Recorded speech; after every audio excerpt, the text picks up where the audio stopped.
What is up, everyone? Renfail here. Welcome to the channel. If you're a first-time viewer, welcome back if you're a returning viewer.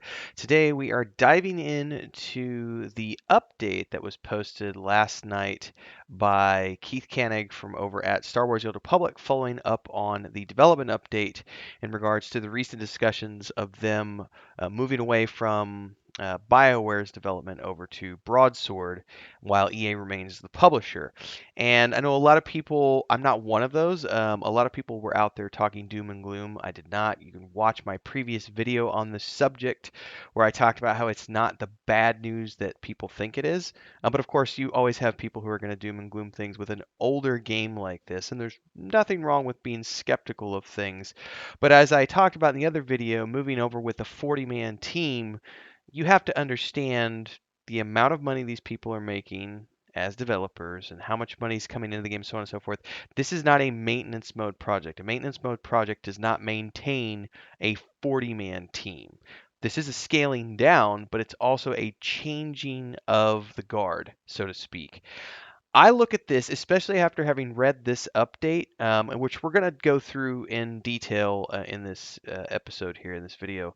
I view this kind of like as what happened when it's not the same thing, but when um, Turbine went away, and then Warner Brothers Games, everything else, and it eventually went towards Standing Stones Games, and they retained the IP to work on Lord of the Rings Online and Dungeons and Dragons Online, but with a much smaller staff. Okay, those games are still very healthy. Lord of the Rings Online is still maintaining a very healthy player base. It still puts out great updates along the way. Same thing with Dungeons and Dragons Online. These are not games that have millions of players, but they still have hundreds of thousands of players, and that's more than enough to employ a team of 40 to 50 developers and keep a small company moving forward. That's kind of how I view the decision to move over to Broadsword and everything that's going on with this. It's no longer a game that needs to have 120 people working on it, 80 people working on it, whatever, because it just doesn't have the numbers anymore to sustain that type. But there is a very core dedicated audience that can absolutely maintain a team of 40 and keep, more importantly, keep things profitable. EA would not be remaining as a publisher if Star Wars: The Old Republic was not still a profitable venture for them. So this is just a change into the guards to better focus their assets on creating big things from BioWare to make up for the last two hiccups, and sort of taking this older project that's still making enough money to be considered worthwhile of ongoing development and shifting it somewhere else within the hundreds of studios that EA has underneath its umbrella. It's not the doom and gloom that a lot of people have, you know, tried to say it is. Um, be that as it may, Keith Koenig has a breakdown of a lot of stuff in here, and I just want to read through this with everybody because it's a really cool update. That's why I said I will play this game until it sunsets. I am not upset. I don't care who it changes over to. I will play it until it dies because I love this game.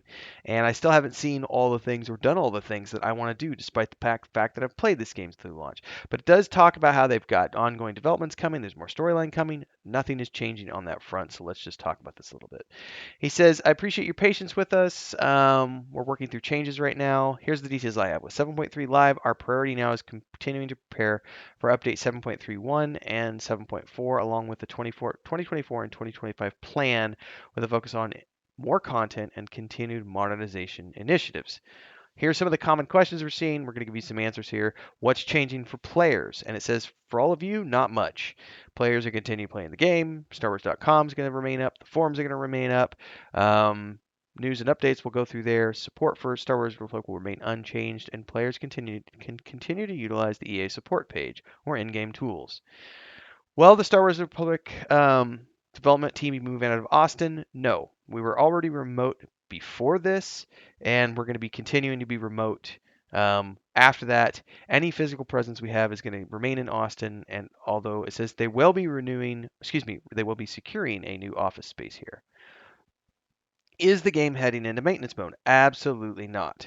As I've said before, we're working on future plans, including more story and modernization initiatives. We've upgraded the game to 64-bit. We're working on moving the servers to the cloud, and there is much more in terms of content and tech updates coming in the pipeline. Moving to a third studio allows us a lot of creative freedom, and we're very much looking forward to the opportunities that will be open to us. Nothing's going to change with your account or your cartel coins. EA remains publisher.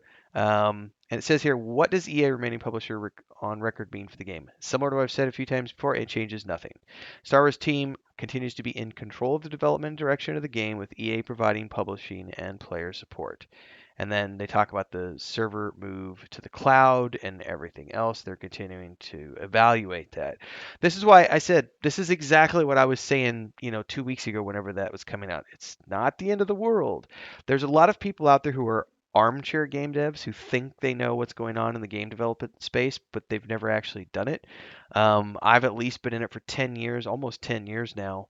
And so when I read that initial press release, I went, it's just they're just downsizing. It's no different. But now that I've read this press release, I have a little bit more insight on what they're doing here, and it just looks to me like what Standing Stone Games did. Would just, you're having the size of the team, and in their case, they went down quite a bit. In this case, I think the original press release said they're going down from like 60 to 80 members down to 40 or 50, I think is what it said. I'd have to go back and read the exact details, but it wasn't even half of their workforce. It was like about 30% are going to be moved off to other projects, and they have the opportunity to go to other studios within EA if they wish, or EA will help them find jobs elsewhere. But like 70%, 75% of the staff that's working on Star Wars: The Republic now is going to remain working on it and just moving over to the new third-party developer. So I think from my perspective, it doesn't mean anything. It may in the long run, you never know. What's up, everybody? Commercial break here. I got to give a shout out to our guild champions. It's the highest tier membership here on YouTube. We got Ancient Entity, Crazy as Relative, and Remy D. Thanks so much for your support. And of course, to all of the members here on YouTube, thanks for keeping me on the air full time. If you do like what you see and hear on my channel, don't forget to not only like, subscribe, and hit that bell icon, but please support. Consider me your Netflix, your Hulu, your Disney Plus, or HBO, whatever you want to call it. You can do memberships here on the channel starting at $3 a month. And of course, anytime you see me live or you watch a premiere, you can do super chats and stickers on those videos.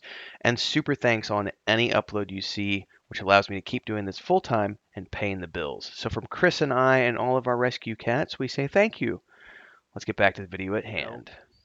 It may in the long run mean a reduced content schedule. That's always the case, but I would look at a game like Lord of the Rings Online in terms of a small team that nevertheless manages to produce a regular flow of content. We get patch contents for that game every few months. There's always new zones and new storylines and new starting areas coming out, even for a game that's 16 years old. And Star Wars: The Republic is only 12 years old. So Lord of the Rings Online has several more years of experience of doing what Star Wars: The Republic is starting to do right now.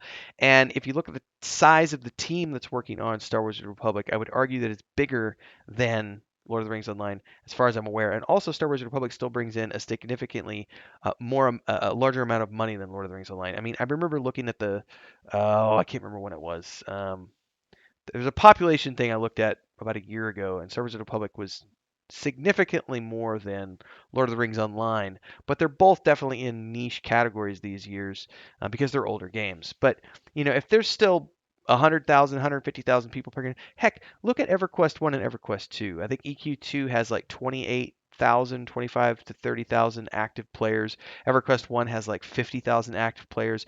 Even those games still have enough people with 25, 30,000 people playing to keep them producing new content and new servers and so on and so forth. So, you know, having a 40-man team remain working on Star Wars: The Republic is nothing to sneeze at. They still have big plans for the game and obviously are continuing to work on big things because it's still a really decent sized team to be working on an MMO like this, or it's more of an RPG with MMO components. So for me, I'm not stressed about it. I think this is a great insight into why they're making the decisions they're making and giving just players some more transparency on things so that they can just calm down and realize that nothing's really going to be changing.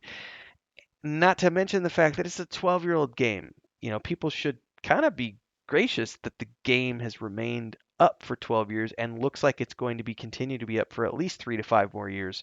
Hopefully we'll get another 10 years out of this game. But not all MMOs make it past the 10-year mark, let alone continue to make plans for 15 years and beyond. So nothing really is changing. It's just a game that's moving into a different cycle of its lifespan.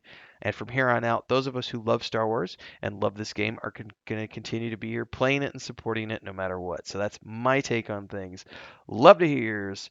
Drop them down in the comments below. Like, subscribe, hit the bell icon, support if you can. Super chats, super chats, super chats. Yeah, you know what to do. Memberships and all that stuff. May the force be with you guys. See you next time.